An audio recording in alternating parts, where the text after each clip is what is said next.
changed. Landing a man on the moon before this decade is out?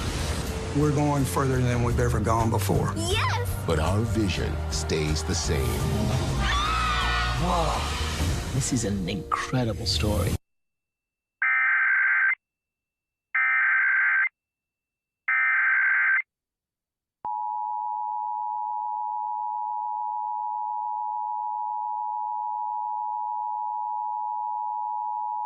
The following message is transmitted at the request of the Wyoming Highway Patrol. Wyoming Highway Patrol has activated an Amber Alert. Abduction of a 6-year-old female, Jorgensen, 7M. 3'5", 100 pounds. Black eyes and black hair. Last seen at 11 p.m. on Wind River Reservation in her bedroom on January 4th, 2021. She was in the custody of her aunt and uncle. Bedroom window was found open and clothing was missing.